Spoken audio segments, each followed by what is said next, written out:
Si tú quisieras escribir un libro de ficción, ¿qué consejos te daría Stephen King, el escritor más exitoso de los últimos tiempos?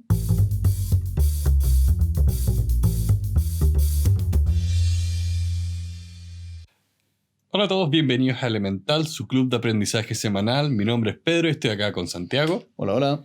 Y el libro de esta semana es On Writing, de Stephen King.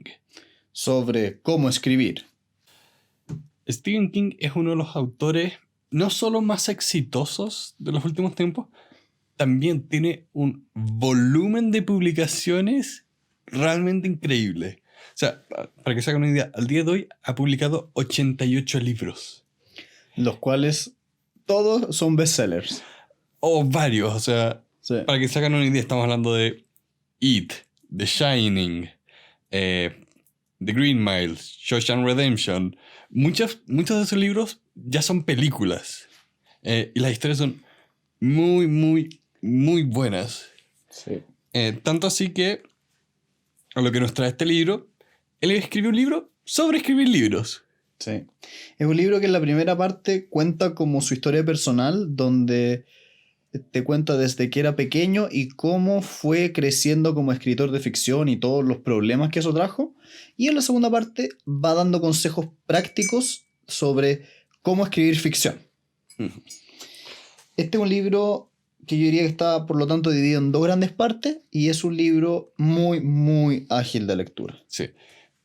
Yo recomiendo igual ver la parte que es como su historia, porque de nuevo, él es tan bueno para contar historias y la forma en que las cuenta es tan entretenida que no me importaba que no fuera relevante saber cómo fue que él escribió los libros que escribió, lo hacía de todas formas. Era parte del encanto. Sí. Más encima su historia es muy motivacional. Bueno, y antes de partir, quería darle las gracias nuevamente a todos nuestros patrocinadores. Las personas que están haciendo que este proyecto funcione nos donan un par de pesos, dólares al mes a través de nuestra página web. Pueden encontrar el link en la descripción abajo. Así que, sin más, vamos a conversar un poquitito de este libro. La primera parte habla de la historia de Stephen King como escritor. Y es, yo diría que entre motivacional y como de un thriller, entre comillas. Es una historia que parte muy desde pequeño con un montón de rechazos. De hecho, me encantó la anécdota donde él contaba: yo puse un palo sobre mi cama con todas las cartas de rechazo que obtuve. Y Claro. Se me llenó. Porque lo que él hacía, para que se hagan una idea, él nació en Estados Unidos en los años 50 y lo que existía en esa época era que en muchas revistas se contaban como historias cortas. Una evolución como de los cuentos cortos de las revistas de pulp. Y de hecho, él mandaba historias a Playboy. Cuando Playboy todavía... de hecho, él decía... un momento me empezó a pasar que todas las revistas estaban menos interesadas en las historias y más interesadas en poner fotos de modelos. Y se me complicó la cosa. Bueno, es que digamos que ese tipo de revista, digamos, es para otro rubro, digamos. Pero es que esto es una de las cosas que encontré interesante solo como un lente para ver como la evolución de la historia. Como en un momento muchas de esas revistas no eran ese tipo de revistas. No eran esas que dicen como, no, es que es otro rubro. No, también tenían este tipo de contenido. Sí. Yo la verdad las cosas es que no leí una revista de Playboy y estoy pecando de total ignorancia, pero tengo entendido que tienen artículos, entrevistas. Creo que es más que solo fotos de mujeres, digamos. Pero no lo sé. Lo desconozco. Pero bueno, volvamos a Stephen King. Stephen King, entonces imagínenselo como un escritor a comienzos de los 50, 60, 70 que estaba intentando hacerse un nombre. Y para eso enviaba sus pequeños cuentos de horror a distintas como revistas. Y lo interesante aquí yo diría es resaltar dos elementos. El primero, la tolerancia al rechazo. Como si tú quieres ser un escritor, te va a pasar que te van a decir que no. Y piensa en lo siguiente: si esta persona, que es uno de los escritores más exitosos de la historia en cuanto a ventas, fue tan rechazado, ¿qué queda para el resto de nosotros, no es cierto? Pero, Espérate, y el segundo elemento que me gustaría tocar un poquitito acá es cuánto trabajo duro significa eso. ¿Cuántas horas de dedicación y noches significan hacer este tipo de trabajo? él estaba... Ahora, él estudió para ser como profesor de inglés. Y lo que hacía era que mientras buscaba trabajo para eso y trabajaba en una lavandería, cuando tenía tiempo libre escribía como en el subterráneo del edificio. Sí, de hecho es como en las películas. Es como Sí. el sujeto que estaba debajo del piso en una esquina con poca luz escribiendo y que después se volvió un famoso escritor. Sí, Bueno, o sea, esa es la historia real de este tipo. Él viene de un estrato socioeconómico medio bajo en ese país. Y realmente es parte de su historia porque él tuvo que dedicarle mucha energía de manera extraordinaria. Pero lo que sí ocurrió gracias a esto fue que lo encontré notable, como una pequeña anécdota que contaba cómo le tocó ir al baño de mujeres. Sí. Y como eso le llamó la atención, empezó a ver, porque él decía, ¿por qué acá las duchas sí tienen cortinas? En el baño de hombres no tenemos cortinas. Y le explicaba, no, es que es para las mujeres que prefieren más privacidad. Y empezó a pensar, oye, ¿qué pasa si una persona está en estas duchas y no tiene cortina y empieza su ciclo menstrual? Y esa idea empezó a tomar forma de una historia que eventualmente se convirtió en Carrie. Creo que como película ya tiene 2 adaptaciones, así que las pueden buscar. Pero es una de sus grandes historias. Y es muy, muy importante porque fue su como primera gran venta. Sí. También otra cosa que es importante destacar de su historia es las redes de apoyo.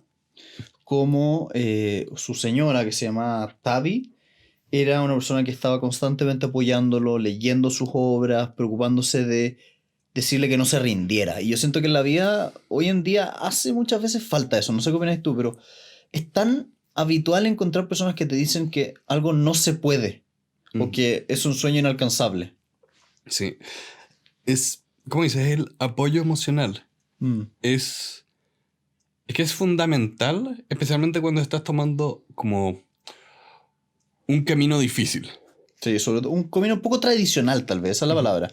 Porque nadie no te va a apoyar si vas a estudiar medicina, o si vas a estudiar leyes, o si vas a estudiar arquitectura. No vas a tener ese tipo de rechazo como social, pero si te vas a poner a hacer un emprendimiento, o quieres entrar al mundo de las artes, o quieres entrar al mundo creativo, es mucho más probable que te ocurra eso. Sí, es que la gente tiene miedo. Y lo proyecta. Y lo proyecta. Bueno, es como... a ti te encanta este podcast de How I Build This. Sí, muy buen podcast. Los escuchaste todos, ¿no? Me faltan un par, pero estoy casi terminando. No recuerdo su nombre, pero era la mujer afroamericana con la mayor red de radios. Ya, sí, me acuerdo de ella. ¿Te acuerdas su historia? Sí, sí. Que ella tenía esta frase notable y decía, no, tus amigos, tu familia te van a dar los peores consejos del mundo. Porque te van a decir que es muy malo ir a trabajar 13 horas al día con el niño de 1 año en la mochila. Bueno, yo creo que Pedro no está intentando, como que no sé si está traduciendo bien. No lo estoy haciendo. La idea de vas a encontrarte con personas que a pesar de tus sacrificios y del esfuerzo y visión que tú tienes, ellos van a considerar que es imposible. Claro. Y de nuevo, ese comentario viene desde el cariño.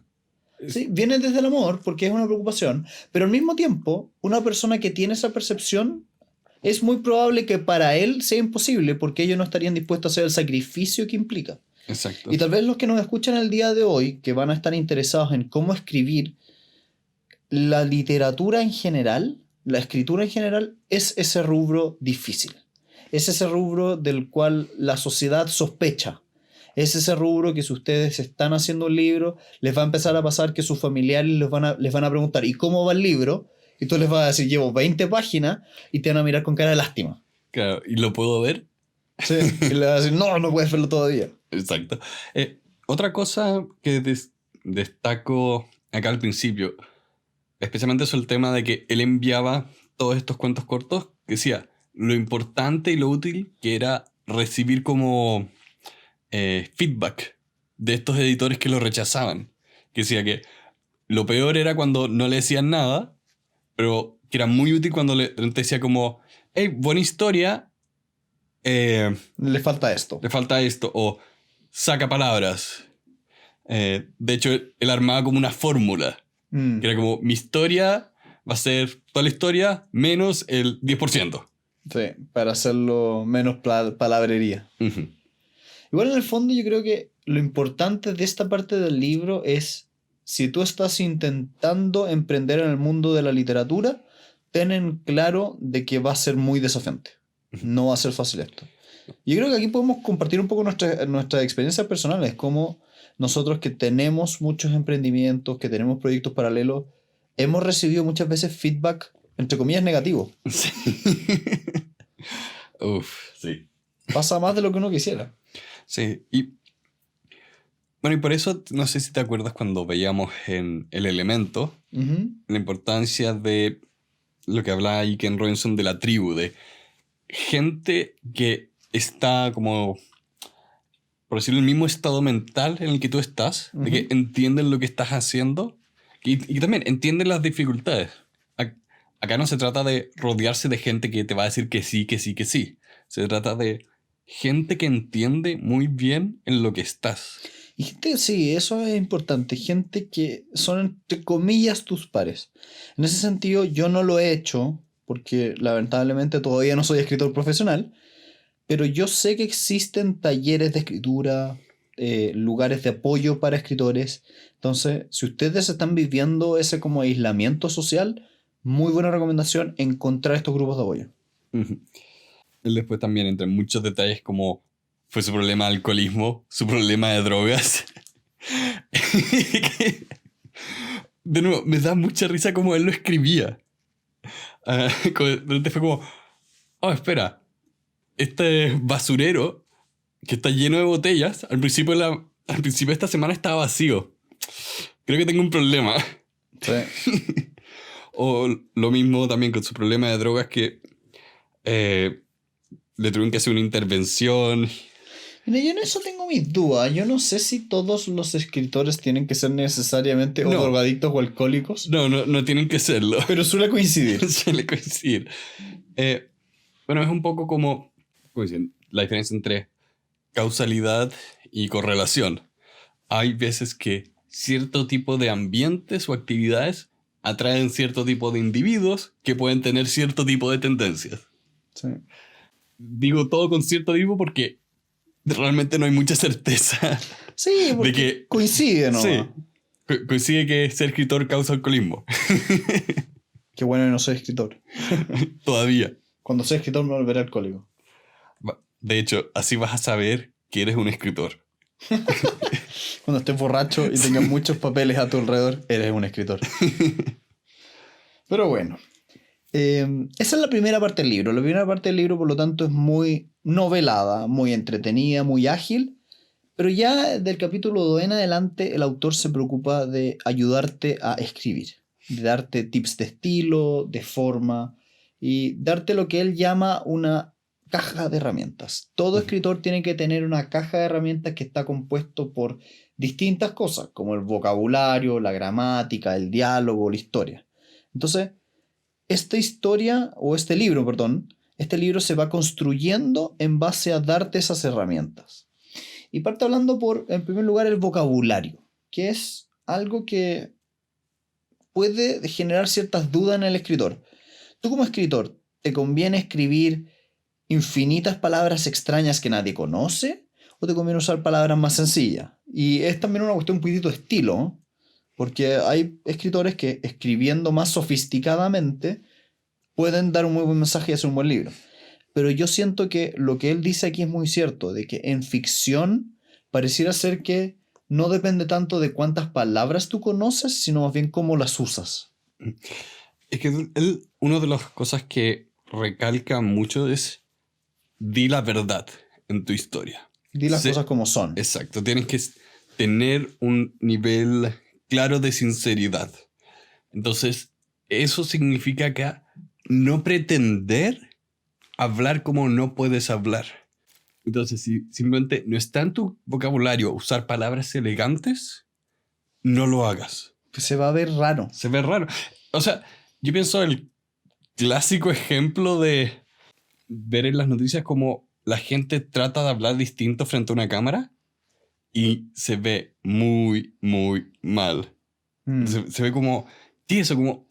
Espera, tú no hablas así. No suenas como alguien que está hablando relajado y natural. También un tema que es importante respecto de eso es cuando haces ficción y pones diálogos, es importante que quien lo lea sienta que el diálogo es real. Sí. Que esto puede estar pasando, porque si no, empieza a generar como... Hay un concepto importante en literatura que es la suspensión de la incredulidad en cierto sentido. Es dejar de sospechar que esto que estás leyendo es falso y meterte en la historia. Entonces, si tienes un lenguaje que en verdad choca con cómo la gente normalmente habla, esa suspensión del juicio es difícil que aparezca. Por lo tanto, va a generar una distancia con tu lector y tu libro va a ser de peor calidad. Uh-huh. De hecho, él acá daba varios ejemplos de cómo hay autores que incluso al escribir, por ejemplo, cambian conscientemente cómo se escriben ciertas palabras como para dar acentos, como, ok, esta persona tiene un acento francés o alemán o quizá, por ejemplo, veía mucho temas, las historias de gángsters, como hay autores que eran muy, muy buenos para usar como lenguaje, entre comillas, como, bueno, de gángster, como El Padrino. Uh-huh. O esto, ¿cómo se llama? Goodfellas. ¿Tuviste Goodfellas? Sí. Ese tipo de diálogo como... se me olvidó el autor. Sí, se me olvidó el actor. Cuando lo recuerde voy a poner un clip en las notas. Pero para que vean a qué me refiero con diálogo de gángster. El punto es, si tú vas a escribir, la primera herramienta es vocabulario, y el vocabulario ojalá que sea lo más sencillo y acercarlo a la realidad. Ese es el tip. Sí, una nota, uno de los libros que él mismo recomienda sobre el tema de escribir es The Elements of Style, que no lo hemos visto, pero ya que en este libro se recomienda, yo quiero recomendarlo también. Yo lo tengo en mi biblioteca ahí esperándome. Muy bien. Bueno, todos los que nos escuchan ya se habrán dado cuenta que somos lectores ávidos y tenemos una larga lista de libros ya comprados y esperándonos, y nos miran y me juzgan. Me miran así como, están ahí en la biblioteca mirándome, así como, léeme. Estoy avanzando, no me juzguen. Lo peor de todo es que uno empieza a avanzar y te encuentras con otros libros buenos y los compras y se empiezan a como desordenar y uno se te queda hacia atrás, después los lees y te acuerdas por qué era tan bueno. Sí. De hecho, me acordé de un ejemplo que nos pasó hace poco, cuando nos ganamos este premio por las bibliotecas, que una de las cosas que venía era como un ensayo, que se había ganado un premio como mejor ensayo de la juventud, y las primeras palabras era como, vamos a hablar de la yuxtaposición, y nos perdió. Sí, era muy chistoso, como en el primer párrafo de un texto te ponían una palabra tan enredada que ni yo lo entendía y era como, ok, ya no voy a seguir leyendo. Sí, porque más allá de la ficción, no tiene sentido decir algo de manera complicada si lo puedes decir de manera simple. Sí, en ese sentido los invito a revisar un podcast que hicimos hace ya un buen tiempo que se llamaba sobre la escritura legal o cómo escribir, de Garner de apellido. Es creo que es el 5.º episodio o el 15, puede que esté equivocado. Bueno, pero no importa. Revisen en los capítulos más antiguos de este podcast. Yo lo pongo en las notas. Lo van a poner también en las notas. Un libro que se trata de cómo escribir bien. Y una de las recomendaciones textuales de ese libro es: no utilices palabras enredadas para conceptos sencillos. Sí. Si Richard Feynman puede explicar mecánica cuántica de manera simple, tú puedes explicar cualquier cosa de manera simple. Porque lo que tú quieres es comunicación. O sea, al final del día tú quieres que tu lector entienda lo que quieres decir. Tú puedes, por ejemplo, en la casita de Lovecraft, que él usaba como un lenguaje muy adornado y que sonaba así sofisticado, y él lo hacía funcionar muy bien. O sea, sí, hay excepciones. Pero eso era parte del estilo. que ese autor estaba haciendo funcionar, porque ese tipo de novelas que hablaban de horrores cósmicos necesitaban ese vocabulario para describir lo indescriptible. Cuando quieres contar algo más simple o quieres que te entiendan, no. La segunda gran herramienta de esta cajita de herramientas del escritor es la gramática. Y aquí nuestro querido amigo Pedro no le llegó esta herramienta. ¿Qué? No. No. Pero el punto es, intenta escribir gramaticalmente correcto y cómo vas a lograr eso a través de la lectura. Intenta siempre poner sujeto, verbo y predicado, intentar escribir de manera semicronológica, no usar tantos adverbios y utilizar, ojalá, la voz activa en vez de la voz pasiva. Él odiaba los adverbios. Sí. con toda su alma. Es que, a ver, yo creo que esta parte del texto es muy recomendable para escritores que ya están trabajando una obra. Siento que tal vez para nuestra audiencia no hace tanto sentido meterse en la pelea gramatical de cuál es la bondad o el beneficio de usar un adverbio, o por el otro lado cuál puede ser el vicio o el problema. Pues, tú que tienes mayor control de esta área, ¿lo podrías explicar? Stephen King, lo que él aprecia es que cuando uno utiliza un adverbio, que son estas palabras que van complementando o modificando un verbo, un adjetivo, como rápidamente, para él, utilizar ese tipo de adverbios genera que parezca que tu escritura es tímida, es débil, es pobre. Como que tienes que ponerle un adornito para darle potencia. Entonces lo que él recomienda es corta esa palabra. No lo digas. Simplemente quédate con la primera parte, que es lo que está pasando, la acción. No le pongas este adornito al lado que lo termina al final del día debilitando, porque distrae la atención. De hecho, ahora que lo dices, recuerdo en League of Legends, de vez en cuando publican como historias cortas. Uh-huh. Y también me acuerdo de una de ellas que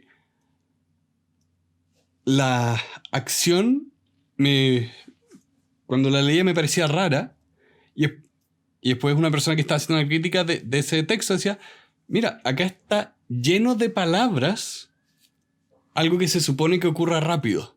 Entonces, cuando la frase es rápidamente movió su mano, hizo girar todas sus dagas en el aire y le cortó el cuello, cuando se supone que algo que es instantáneo y lo describes así de largo, como dices, suena débil y se hace lento. Por ejemplo, imagínense la siguiente frase. Él cerró la puerta firmemente. Y compárenla con lo siguiente. Él cerró la puerta. Si se fijan, ese agregado del firmemente no necesariamente, miren, otro más, le da el valor agregado que tú quieres. Y si es que a eso le agregas la idea de que esta palabra está en un contexto determinado, es probable que no sea necesaria y es cortable. Y es nuevamente una decisión de estilo, no es una regla absoluta, pero a Stephen King le hace mucho más sentido el escritor que se come ese tipo de palabras. Mm. Él en general, toda esta sección y en general todo el libro, lo escribe de una manera, si bien, esto es lo que me encanta cómo escribe, de que uno lo hace entretenido, y dos, él es muy firme en las cosas que dice, y aún así él pone, mira, voy a hablar de mis impresiones, porque no hay como... no hay una guía. No hay una guía. Escribir no es como las matemáticas donde 2 más 2 siempre es 4. La receta mágica no es única. Pero él habla habla de una manera personal. Habla de una manera personal y es firme en las cosas que cree. Si bien yo también, incluso leyendo esto, estaba en desacuerdo con varias cosas que él ponía. Ya. Y también, para un poco cerrar, lo que decías antes, de que él prefiere la voz activa versus la pasiva, él prefiere que tú hables de cosas que los personajes están haciendo más que de cosas que le están pasando a los personajes. Sí, es como hablar desde el personaje. desde la acción. Eso es más rápido de lectura. Sí. Y de nuevo, dado los ejemplos que él ponía, es como más firme. Y ahora vamos a hablar sobre otra sección de esta caja de herramientas. El tema de los estilos y los gustos. Dentro de lo cual, Stephen nos habla de los párrafos. El párrafo es como la unidad básica de cualquier texto y yo creo que es muy fácil de entender la diferencia entre un bloque de texto gigante de 5 páginas versus una página que tiene muchos párrafos cortitos. Solamente imagínenselo, yo no voy a decir nada. ¿Qué prefieren leer? ¿Un párrafo gigante de 5 páginas sin ningún punto aparte o muchos párrafos cortitos? A pesar de que sean la misma cantidad de palabras. La fiscalía descansa.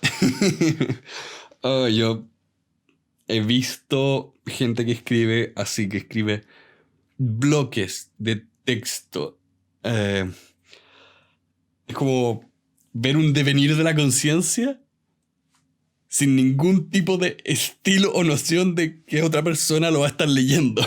Porque es es una ametralladora de palabras. No, y es nefasto porque cuando uno mira un párrafo gigante uno se desanima. No tienes ganas de leer esto, te da mucha pereza, flojera o lata, dependiendo de qué país en Latinoamérica están. Sí. Es raro que una sola idea sea tan larga. También un tema como de respiración, diría yo. Cuando uno lee, sobre todo lee novelas o cosas por el estilo, uno tiende a emular el diálogo que está leyendo, a respirar cuando debería respirar el personaje. Y si no te dan esa pausa, te ahogas. Entonces genera esta vista tan como pesada de un libro. Yo me acuerdo leyendo El Señor de los Anillos, como me agotaba cada vez que los personajes simplemente estaban viajando. Porque Tolkien entraba en muchos detalles geográficos que eran muy aburridos. Es la parte menos interesante de ese libro y está lleno de explicación de montañas, valles, bosques. Sí, creo que tal vez para su época no era tan mala idea, pero hoy en día, nefastísimo. Sí. También hay un tema importante que se trata en esta parte del libro, que es, si tú vas a describir algo y puedes describirlo a través de un personaje que lo dice, hazlo. Utiliza el diálogo para mostrarnos cosas, no nos hables a través de descripciones sobre las cosas. Ejemplo muy concreto. En vez de decir que un personaje estaba triste o tenía depresión, haz que el personaje diga cosas tristes o diga cosas depresivas. Es mucho mejor mostrarme que describirme. Recuerdo los libros de Harry Potter hacen mucho juego con eso, donde como describen las cosas que los personajes observan, hay mucha información que está oculta en el libro de cosas que van a ocurrir más adelante. Por ejemplo, es ¿el tercero está el hombre lobo? No me acuerdo. Ok. En la escena donde están en clase, donde le están mostrando este monstruo que toma la forma de lo que le tienes miedo, la forma en que ahí describen lo que Lupin le tenía miedo no es, ya apareció la luna, sino que lo escriben como, apareció un orbe blanco entre medio oculto. Entonces, si tú estás leyendo eso, ¿qué pasó acá? No es como cuando ves la película que inmediatamente sabes qué es. Sí. Él utiliza el punto de vista de los personajes y las palabras para ocultar información de una manera muy entretenida. Estratégica. Sí. Bueno, y avanzando un poquitito más, otro tema que le puede interesar a un escritor es ¿cuántas veces te conviene revisar un texto? Cambiarlo, arreglarlo.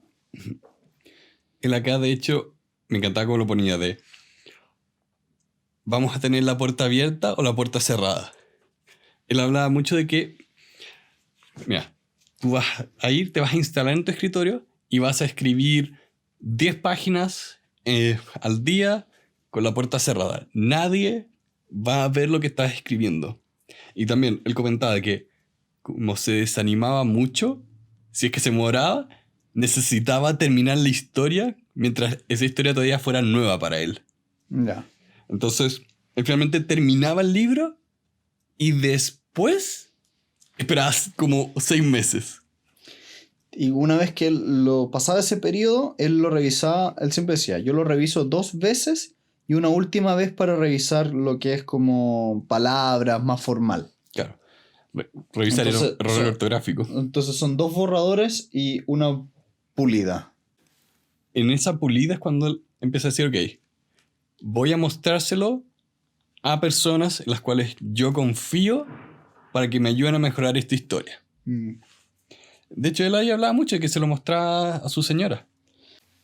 Perdona que no profundicen tanto en esto, pero viene justito una parte que yo encuentro fascinante del libro, que tiene que ver con la inspiración. Yo diría que esta es la parte que más me gustó del libro. Una de las grandes preocupaciones de cualquier escritor es el bloqueo, es no saber qué escribir y no avanzar, y por el otro lado estar esperando la inspiración divina. Y me encanta cómo lo pone. Me encanta cómo lo pone. Él dice, la inspiración, la musa de la inspiración, en realidad es algo que no llega. No se imaginen un hada que viene, no, es un hombre feo, gordo en un sótano. Y la única forma de que tú te inspires es obligándote a ti mismo a trabajar. No es inspiración, es trabajo duro, es sentarte y escribir. Por lo tanto, lo que tiene que hacer un escritor exitoso, según él, son 2 grandes cosas. Leer mucho y escribir mucho. Aunque sea malo, escribe todos los días. Haz un hábito. Es la única forma que te vuelvas bueno en esto. Y bueno, eso va de la mano con esa disciplina que lo llevó por tantos rechazos. De la única forma de mejorar esta habilidad es practicándola. Es haciéndola y puliéndola. Y revisando lo que estás haciendo. Y leer mucho.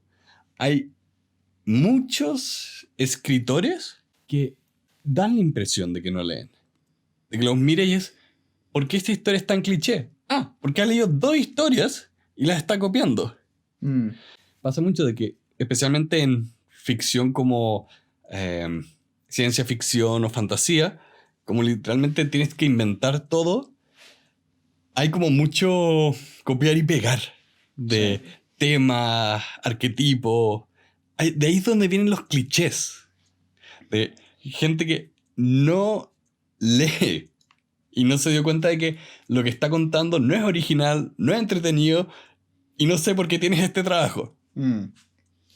También aquí yo creo que algo que no está tocado en el texto, pero me encantaría discutir contigo es ¿el ser un buen escritor es una cuestión de talento, de suerte o es una cuestión de trabajo duro? No, es trabajo. Entonces, es trabajo. Es difícil esa pregunta, porque van a haber personas que te van a decir, no, esto tiene que ver con un talento innato de esta persona, desde pequeña era bueno para escribir, y otros te van a decir, no, esta persona está donde está por el recorrido que hizo. Es que no es que de pequeños sean innatos, sean como buenos para escribir desde el principio. Si Stephen King hubiera sido bueno para escribir desde el principio, nunca hubiera recibido un rechazo. Sí. Stephen King desde pequeño tuvo interés por escribir y eso significó que siempre fue apasionado por leer y por escribir. Entonces, durante años y años, él ha estado puliendo y cultivando esa habilidad. Hay muchos escritores que, por ejemplo, el autor de Dune. Dune es de las novelas de ciencia ficción más importantes del siglo pasado. Y ese autor ya creo que tenía más de 40 años cuando la estaba escribiendo y la estaba tratando de publicar. Y él había trabajado escribiendo discursos para candidatos presidenciales. Estuvo años estudiando, por ejemplo, cómo funcionaban sociedades que vivían en los desiertos. Entonces puso todo eso en ese libro. Había mucho estudio y mucha dedicación. Entonces decir que no, tenían esa habilidad innata es como... No. Que ahí también creo que juega mucho en contra el mito. Como el escritor te entrega una obra lista, tú no ves la pega que hay detrás. Sí, no ves ese trabajo. Entonces, como no lo ves, tiendes a pensar que esto es instantáneo, es obra de un gran talento. Bueno, y también nos ayuda de que todas las películas como bibliográficas nunca te muestran el trabajo. Sí, lo aceleran. Esa sea, es la parte de la película que va como en una versión acelerada y con música de fondo. Sí, es como, hey, ¿cómo Queen escribió We Will Rock You? Canción lista. Sí. Y bueno, es un problema de que todas esas películas son iguales. Pero yo pienso, por ejemplo, algo como, ¿te acuerdas cómo se llama la de Will Smith? En busca de la felicidad. Esa encuentro que era buena para mostrarte el esfuerzo que él estaba haciendo. Sí. Aparte de que encuentro que es una buena película. Pero Eso sí, pasa en todos los ámbitos. Sí, yo siento que la trampa está en que, uno, te resaltan mucho el resultado. Dos, no te muestran el proceso. Tres, hay excepciones. Hay personas que en un fin de semana escribieron una obra maestra y bien, pero ese tipo de casos tienen más publicidad que el George Martin, el creador de Game of Thrones, se demoró 15 años en que sus novelas alguien las leyera. Sí. Eso nadie te lo cuenta. Pero ahora tú ves Game of Thrones y crees que Game of Thrones fue un éxito en el primer minuto. Claro. Creo que la primera es que... ¿De qué año? Bueno, es un caso Sí, específico. Lo elegí a propósito porque yo entiendo que Martin se demoró más de una década En venderlos. en venderlos. ¿Puedes buscarlo ahí en internet? Porque hay otra anécdota que les quiero compartir. En la red de podcast de Neil deGrasse Tyson hay un especial donde ven deportes. ¿Ya? Y la otra semana trajeron a un coach de League of Legends. ¿Ya? Y él contaba cómo él había encontrado con un jugador excepcional. Y lo que decía, no, este tipo es bueno, porque en un momento se le ocurrió decir, oye, hay gente que hace trampa para ser mejor. Usa un computador para que haga acciones más rápidas de lo que cualquier ser humano puede reaccionar. Uh-huh. ¿Qué pasa si intencionalmente juego contra el tipo que hace trampa? Constantemente. Constantemente. Y gracias a eso, ahora es uno de los mejores jugadores del mundo. Es que en el fondo... Pero de nuevo, que decía, él se le ocurrió eso y empezó a hacerlo y de nuevo eran horas y horas y horas de práctica. Sí. En el fondo lo que pasa es que los transforman en héroes, los idealizan. Y ahí yo creo que le hacen un desfavor a los verdaderos escritores, a todas las personas que nos están escuchando hoy día, de hacerles creer que escribir una novela es un trabajo de 3 meses y listo.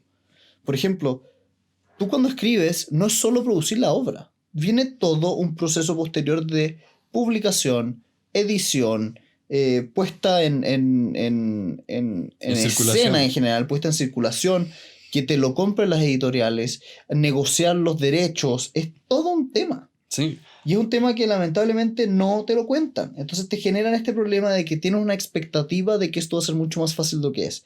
Y este libro es muy bueno para decirte, eso no es así. La musa, la inspiración no es algo automático. No. E incluso si es que tienes una muy, muy buena historia, puede que nadie la aprecie. ¿Sí? O por ejemplo, también pasa, lo estudiamos a propósito del libro Liberalismo, que existen libros que marcan la historia, como el Manifiesto Comunista, que cuando lo lanzaron nadie lo leyó. Y decenas de años después, alguien lo encontró y se volvió un libro que cambió literalmente la mitad del planeta. Pero cuando lo lanzaron, nadie lo leyó. Sí. Imagínense eso, ¿no? Yo lo encuentro impresionante. Wow. Mira lo difícil que es triunfar en este mundo de la literatura. Pero bueno. Avanzando un poquitito más, otros temas interesantes son cómo funciona la narrativa dentro de tu novela, cómo funcionan las descripciones y cómo jugar con los diálogos. Y en esto, King es bastante inteligente en el sentido de decir que no están separadas estas cosas. No es como que la narrativa o la trama esté muy específicamente estructurada, sino que más bien se mezcla mucho con la descripción del diálogo. Uh-huh. Y cómo juegas tú con esos elementos habla mucho cómo eres como escritor. Uh-huh. Y también usa esta oportunidad para decir, mira, si ves estas 3 cosas te vas a dar cuenta que el plot no está acá. Plot es como la trama en español. Sí. Gracias, se me había olvidado la traducción. Sí. Decía, la trama es la cosa que menos me preocupa. Porque para él era un tema de, ok, ¿cuál es la situación? Yo parto con una situación y después voy a ver hacia dónde se desarrolla. Y lo que trata de conseguir es que las acciones que ocurren en su historia vengan de los personajes. Sí. Pero esto es algo que es relativamente nuevo. Antes de la masificación de la imprenta, había muchas historias donde lo importante era la historia, no eran los personajes. Sí, lo que Pedro quiere decir es, cuenta tu trama a través de las acciones de los personajes. Pero mira, deja darte un ejemplo. Por ejemplo, la Caperucita Roja. Llegó un lobo y llegó un cazador. Ella no toma ninguna decisión en toda esa historia. Esa es una historia muy antigua, que de nuevo, lo importante es las cosas que le pasan a los personajes. ¿Cuál era? ¿La trama? La trama. Sí, ahí lo importante es la trama, los eventos. Acá en el tipo de historia que él está hablando es, no, vamos a ver qué es lo que le ocurre a los personajes por las cosas que hacen los personajes. No, Game of Thrones, todas, especialmente las primeras temporadas o los primeros libros, todas las cosas que ocurren son por decisiones de personajes. Uh-huh. Son por acciones de personajes. Y eso hace que una historia sea más entretenida. Sí. Y te dé esa sensación de satisfacción. Sí. También otro tema que es importante es cuánta descripción le pones al lado de este diálogo, ¿no? Uh-huh. De, ok, tengo a esta persona hablando. ¿Cuánto describo el mundo alrededor? Porque como tú decías, tenés autores como Tolkien, que son unos genios, pero que también pecan de aburrir al lector a través de mucha descripción. Y aquí lo que King sugiere en específico es, da 1 o 2 detalles, no entres en más. Puedes decir, estaba el perro, y entre paréntesis pone, mojado y con frío. Y con eso es suficiente. No es necesario que diga que esté lloviendo, que había tanta temperatura. No, con esas 2 palabritas pusiste el escenario. Sí. Y en eso hay que ser súper preciso, porque la textura que le das al libro está por buena elección de esas palabras claves. Sí. Leyendo como varias historias cortas, es impresionante como ciertos autores logran hacer eso, logran construir muy bien una sensación de espacio, de dónde están las personas paradas, con quién están hablando, hacia dónde están mirando. Y eso con pocas palabras. Alan Moore, que es un autor de cómics, como él era el escritor. Y como él trabajaba en este medio de los cómics, que es visual, él mandaba manuscritos enteros, no solo con el diálogo, sino con cada detalle que tenía que haber en cada panel.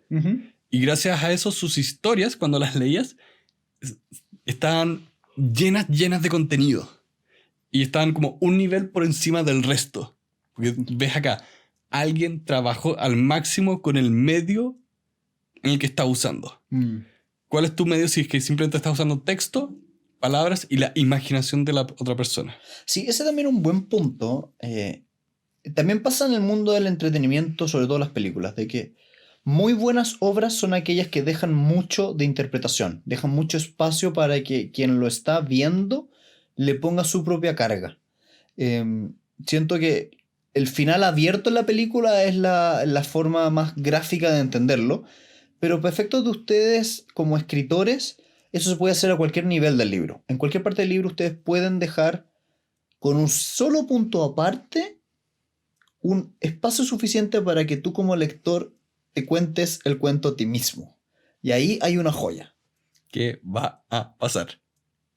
También, por ejemplo, el uso de buenas comparaciones hace que el texto sea más rico. Porque como decíamos hace unos minutos, digamos.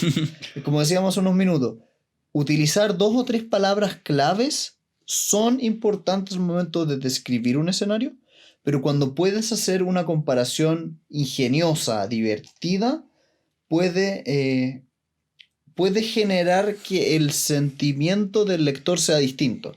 Así, por ejemplo, si dices, ese cigarro tenía el sabor de un pañuelo de un plomero, puede llegar a darte la idea de qué está pasando. Exacto. Y también te habla de el mundo que el autor está creando. Porque le da sabor eso. Le da sabor. Y de nuevo, usar comparaciones apropiadas y que por favor no sean clichés. de la misma mano de eso va todo, de nuevo el tema del diálogo, pero acá esta es como la séptima. Ya me perdí en el número, pero es otra Sí, sugerencia sí. más. Mira, una de las cosas malas de este libro no está ordenado como para... Sí, no, es difícil de resumir. Sí. El punto es, acá cuando habla del diálogo, él decía, mira, el diálogo, uno, no todo el mundo es bueno para hacer el diálogo, como no todo el mundo es bueno para hacer todo. Hay autores que son muy hábiles en ciertas áreas, otros en otras. Y es, de hecho, muy importante para ti reconocer dónde está tu fuerte. La gente va a apreciar lo que escribes por tu parte fuerte, no por tu parte débil. Sí. También aquí es importante reconocer de que cuando un autor está escribiendo, lo que está haciendo es una especie de acuerdo entre él y el lector. Tú estás contándole algo y bajo eso, cuando tú escribes diálogo, tienes que ser genuino con la forma en que estás narrándole algo a alguien. Si tú estás leyendo un libro y el libro dice, oh, caramba, qué mala suerte, en vez de decir, por la... Espero que me lo censures cuando corresponda. Por supuesto. Se genera esta distancia de, este autor no me está diciendo la verdad. Eso en la vida real no funciona. Sobre todo piensen que están intentando escribir novelas. Entonces, si eso no funciona, dudosamente vas a encontrar que el resto del texto es genuino. Exacto. Tienes... el concepto clave que uno siempre vuelve con estas cosas es la suspensión de la incredulidad. La historia tiene que ser verosímil y lo peor de todo es que el diálogo es de las cosas más difíciles de hacer bien porque ¿qué hace un buen diálogo? Es difícil de explicar, pero cuando lo ves lo reconoces. Sí. Es muy distinto ver una película de Tarantino donde puedo tener a dos personas sentadas en una mesa conversando y soy feliz, a una película de Christopher Nolan que, no, me encantan sus películas, odio cuando los personajes hablan, porque encuentro que el diálogo de sus películas es tieso y todos hablan como robots. Y no voy a entrar a hablar de Inception. No Inception, de Interstellar. No voy a hablar de esa película. Maldita basura de película. No, para mí el peor ejemplo de eso en la tercera de Batman, cuando llega Alfred como, Bruce, te voy a explicar tu motivación para los próximos 30 minutos. Es como, ¿quién escribió? No todos los autores son buenos para todas las cosas. Entonces, si no eres bueno para la parte del diálogo, ten menos diálogo. Simplemente. El diálogo es una herramienta en esta caja de herramientas que te puede hablar mucho de los personajes. Por ejemplo, ¿cómo puedes describir una persona que es quizás rápida, lenta, tonto, inteligente? El diálogo, por ejemplo, de nuevo, volviendo a Game of Thrones, es muy distinto cuando está hablando alguien de la nobleza que alguien que vivía al otro lado de la muralla. Esas formas de hablar nos hablan del personaje. Sí. En el fondo, el diálogo es una ventana a tu libro. Y si es que esa ventana parece peligrosa o se ve falsa, el lector lo va a notar. Evítalo.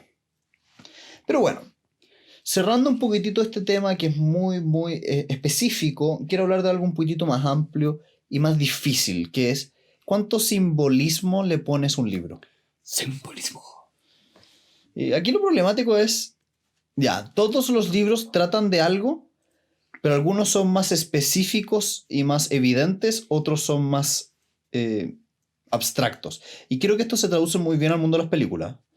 En las películas hay muchos tipos de películas, pero respecto de esto hay dos grandes tipos. Los que te dicen de qué se tratan y las que dejan que tú tomes la decisión de qué se trata. Y claramente creo que las mejorcitas son ese segundo espeso.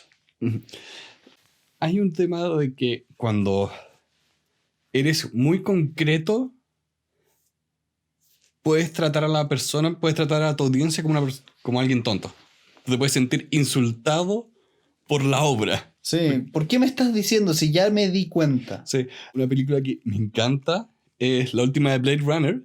Detesté un momento en la película donde, para los que no han visto, hay como un misterio policial en esa película.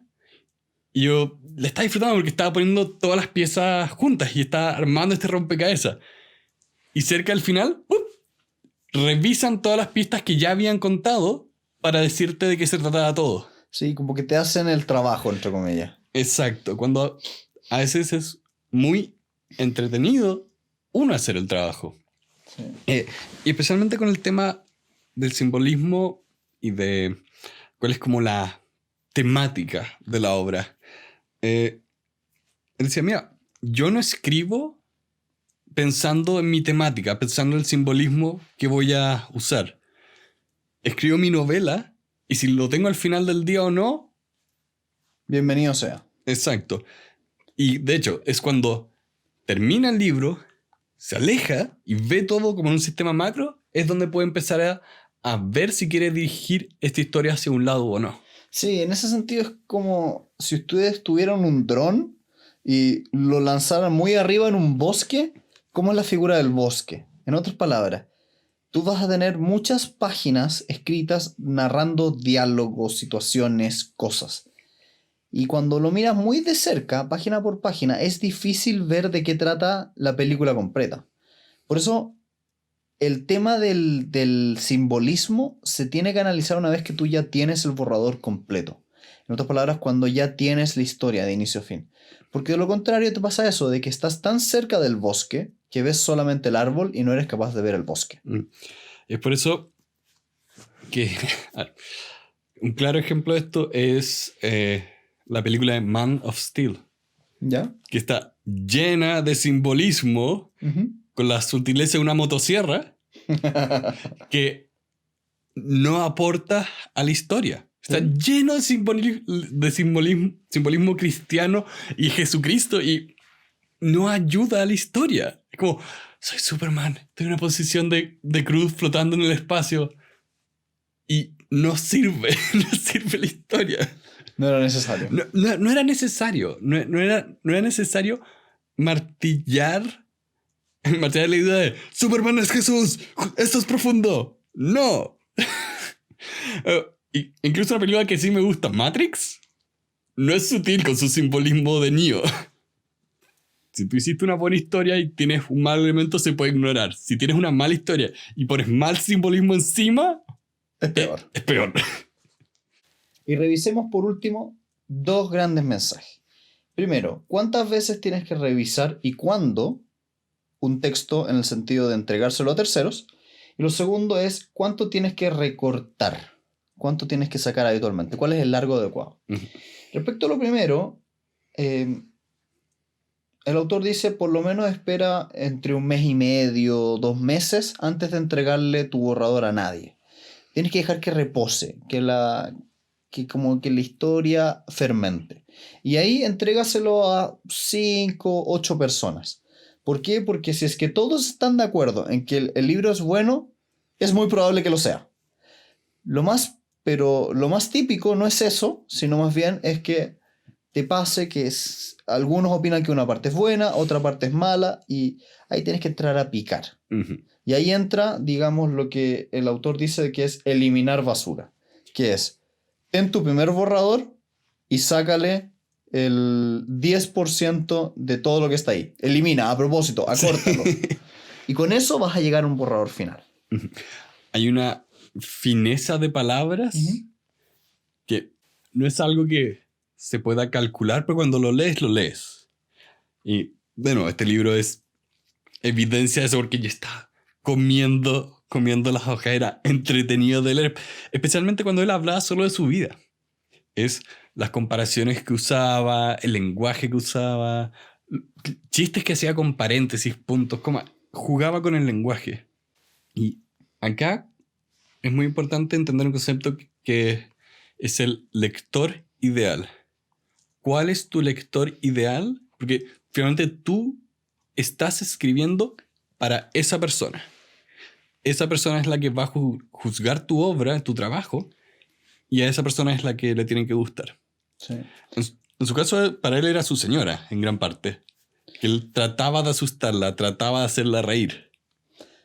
Yo he leído otros autores que tocan este mismo tema respecto del autor ideal y creo que me gustó mucho el acercamiento de un autor que voy a poner en las notas y que él decía, el lector ideal es yo mismo. ¿Y por qué decía eso? Decía, mira, la única persona que tú conoces perfectamente eres tú mismo. Por lo tanto, imagínate un estadio completo de ti mismos y háblales a ellos. ¿Qué les gustaría? Y con la magia del internet, hoy es muy probable que si es que tú publicas en internet y en lugares más masivos, vas a encontrar a ese estadio de personas parecidas. Porque lo queramos o no, no somos tan especiales. Por lo tanto, esto del lector ideal, yo diría que acá hay que complementarlo con otros autores. Stephen King habla de piensa en alguien muy específico con unas características. Hay otros autores que dicen piensa en ti mismo, escribe para ti. Yo me quedo un poquitito con ambas, son distintas. Yo, por ejemplo, cuando escribo, a veces escribo para mis alumnos y escribo de una determinada manera, o escribo para mis amigos y escribo de otra manera, o escribo para un cliente y escribo de otra manera. Por lo tanto, la forma en que vas tratando este juego es importante. Y por último, el cierre del libro, que encontré que era, el último párrafo en específico, era bonito, porque se preguntaba si en verdad escribir es para ser feliz, para no ser feliz, para conseguir amigos, cómo hacerlo. Y yo creo que en esto fue muy genuino en decirte, en realidad escribir es como magia, es como darle vida y crear arte, es libertad, es atreverse y hacerlo. Por lo tanto, yo creo que el llamado para todos los que nos escuchan es lo mismo. Si ustedes están intentando emprender en el mundo de la literatura, vayan. No va a venir la musa de la inspiración. Inténtenlo nomás. ¿Qué te pareció, Pedrito? Me gustó harto. ¿Tu copia del libro hablaba del accidente que tuvo? Sí, habla del accidente. Contexto un poco, este libro se publicó como en 2001, 2003 y fue en esos años que a él lo atropellaron. Tuvo, a punto de morir, tuvo mucha rehabilitación y él contaba que una de las cosas que lo motivó era el volver a escribir, porque era algo que, como decías, a él lo llenaba. Él amaba escribir. Amaba escribir. Decía, mira, escribir no me salvó la vida. Eso fueron los paramédicos, eso fue el doctor. Pero me encanta cómo escribe. Escribe muy bien. Escribe muy bien. Y esto es una cosa donde me da un poco de pena que no haya vuelto él a su propio libro, porque una de las cosas geniales que ocurrió después es que había una serie de libros que se llaman The Dark Tower, que hace poco salió una película, no es muy buena, pero eso era una serie de libros que él la tenía incompleta, tiene este accidente y él vuelve a esta serie, pero él se introduce como personaje en su libro. Ya. En el libro de Dark Tower aparece Stephen King. Ya. Y la historia es los personajes de esa serie tratando de salvar a Stephen King. Ya. Entonces, es una ficción sobre la ficción sobre la ficción y es genial que eso exista. Fictionception. Básicamente. Porque este libro, por eso me gustó tanto este libro, proyecta tanto amor por lo que hace. Como me recuerda el libro de Phil Knight, de, mira, yo no soy interesado en las zapatillas, pero tú estás haciendo que esto me interese en este momento. Sí. Te estás proyectando esta pasión. Y incluso si es que yo en lo personal no voy a escribir ficción, me encanta ver cómo tú ves las historias. Porque a mí me encantan las historias. No, y más allá de eso, este es un libro que, aunque no seas escritor, te prende la chispa de la curiosidad. Sí. Yo lo leía y decía, uy, tengo ganas de escribir. Como que, ay, se ve entretenido hacer esto. Sí. De ¿A quién hecho, se lo recomiendas? Sí, de hecho, si yo dale, no. ¿A quién se lo recomiendas? Yo creo que se lo recomendaría, bueno, a todo sujeto que quiere ser escritor. Pero de lo contrario, a toda persona que le guste la ficción en general, porque este libro te ayuda a entender un poco de estructura, a sacar y poder apreciar mejor. Es como cuando tú ves un cuadro y no entiendes la forma en que se hacen los colores, es más probable que lo goces menos de si en verdad eres un experto en colores, por ejemplo. Y aquí pasa lo mismo, de esta persona te da un set de criterios para juzgar algo. ¿A ti, Pedro, a quién se lo recomendarías? O sea, primero a cualquier persona que escriba. Y, de nuevo, ahora con internet es tan fácil. Está lleno de páginas de internet donde la gente escribe historias cortas. O sea, odio que esto sea un ejemplo, pero 50 Shades of Grey partió como ficción sobre Twilight. Otra serie de libros. Ambos nefastos. Sin comentario. No, ese es un comentario. No, pero independientemente del éxito de esas publicaciones, con Twilight no tengo nada. Pero 50 Shades of Grey encuentro que su contenido en sí es nefasto. Lo que quiero decir, es posible. Es posible. Después de esta vuelta, sí, es posible. Es posible. Se puede construir algo. Ahora es mucho más fácil de lo que era antes. Entonces, si ustedes tienen cualquier interés, lean este libro.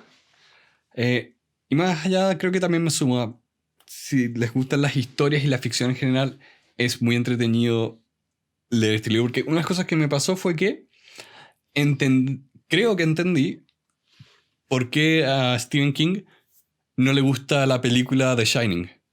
El Resplandor. El Resplandor. Él es famoso por odiar la película El Resplandor, que es una de mis películas favoritas, obra maestra de terror. Pero claro, no es su historia. Su historia era un padre ex alcohólico encerrado en un hotel que lentamente se empieza a volver loco. The Shining no se trata de eso. O sea, la película no se trata de eso. Sí. Entonces, si entiendes un poco cómo él ve las historias y sus historias, es como, ok, no estoy de acuerdo contigo, creo que es una buena película, pero entiendo por qué estás enojado. Sí. Si tuvieras que poner una nota del 1 al 10. Creo que un 9. 9. Sí, yo también estoy en un 9. No es un libro perfecto, No. porque a veces peca mucho de ser demasiado personal y no sé si son criterios universales los que recomienda, pero es muy buen libro. Y al mismo tiempo, creo que nunca presenta las cosas como criterios universales. Sí, pero tal vez eso sería mejor, pero no sé, ¿eh? No, yo quiero que esté más ordenado. Sí. Acá literalmente era como capítulo 1, mi currículum. 100 páginas después, capítulo 2, sobre escribir. 150 páginas después, capítulo 3. Sí. Así que no era amigable en ese sentido. De hecho, el resumen que hice yo resultó ser más amigable que el propio libro. Sí. Pero bueno. Pero bueno. Respecto a mi parte favorita, ya lo dije, es la parte de la musa. Porque la inspiración es algo que permea tantos libros, blogs, ideas, tanto mito hay alrededor de la inspiración, del momento, del ambiente. Y cuánto escucho que eso es mentira, no tanto. Y me encanta una persona que es genuina y que en verdad lo dice. Sí. ¿Tú? La verdad es que me cuesta harto escoger un momento, porque no es... Mi parte favorita no es una parte del libro, es la temática del libro. Es esa idea de no solo el amor por el escribir la lectura, sino de sé sincero con lo que estás haciendo, porque eso es algo que se percibe. Uh-huh. Porque encuentro que él lo ponía muy bien en cada momento de este libro. Y gracias a eso le daba un tono. Le daba un tono único que me agradaba simplemente de... me agrada leer. Ese es el punto. Me agradaba leer las tonteras que él decía, que si tuviéramos que hacer el audiolibro de este libro, tendría que censurar la mitad. Porque está lleno de como palabras que teníamos que ponerle un blip. Que, de hecho, esa es la parte que creo que más me gusta. Cuando habla de que no... Di las cosas como son. Di las cosas como son, no ante una autoridad moral que se va a escandalizar por lo que estás haciendo. Sé sincero, si tienes que decir algo que es fuerte y es feo, dilo.